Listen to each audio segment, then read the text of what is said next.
that's why he didn't do his best that time. Not starts on the second row.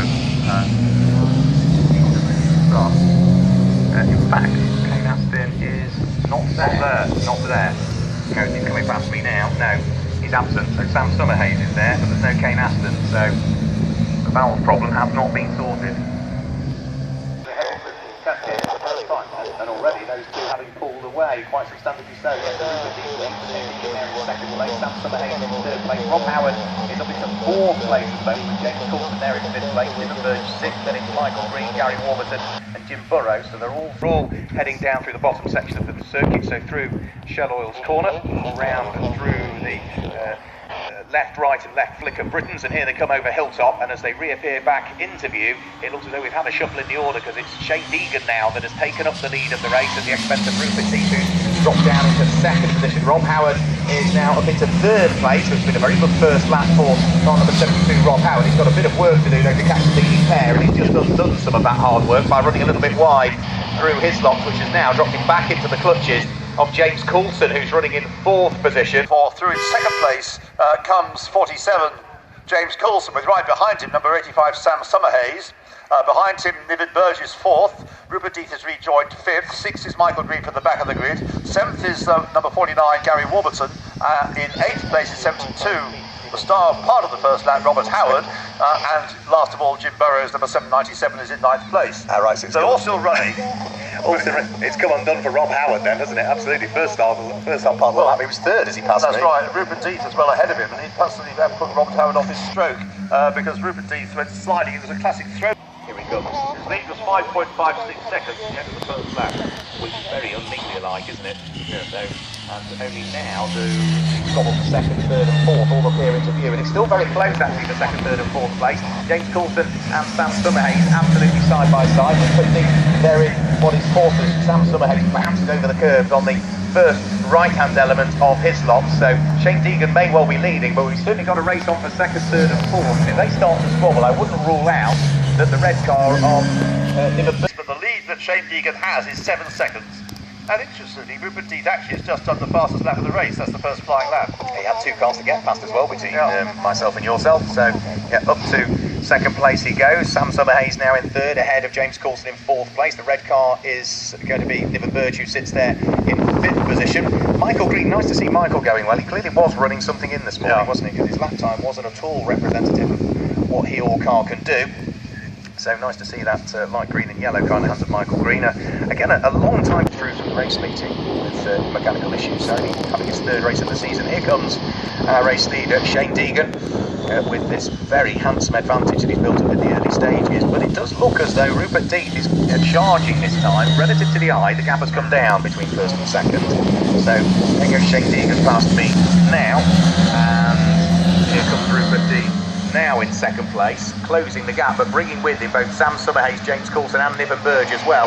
So not quite all squabbling with each other, but the gap between second, third, fourth and fifth, not huge amounts. Shane Deegan though is massively impressive. He's been hugely impressive all season in his first full season in the Mini Miglia Championship, and at the moment he's showing a hugely clean pair of heels to everybody.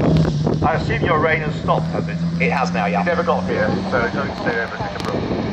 We've never had a wet track on this side of the circuit. So Shane Deegan then appears at Lodge Corner at the moment, not feeling the pressure yet, but Rupert Deeth is closing. Sam Summerhays, James Coulson, Niven Burge are the remaining top 5. And it certainly looks as though they've just spread themselves out a shade more, haven't they? The gap between second, third, fourth and fifth all having opened up at this stage.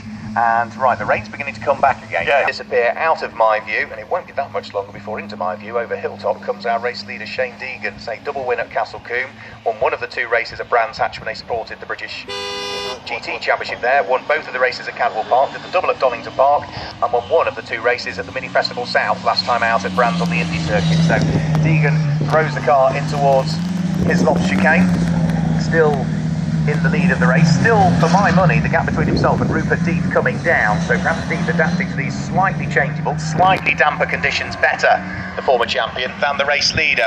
It's still Sam Summerhays in third place, James Coulson, the second of the two blue cars, in fourth place, Niven Burge completing the top 5, and Rob Howard has dived up the inside of Michael Green on the approaching towards Hidslops and got himself inside the top 6, car number 72.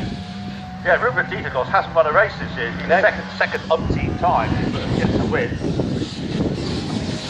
got the red mist almost, because having thrown away a challenge for the lead on the opening lap at Lodge, he's determined to try and claw his way back on turns with the leader, who comes through to complete his fourth lap.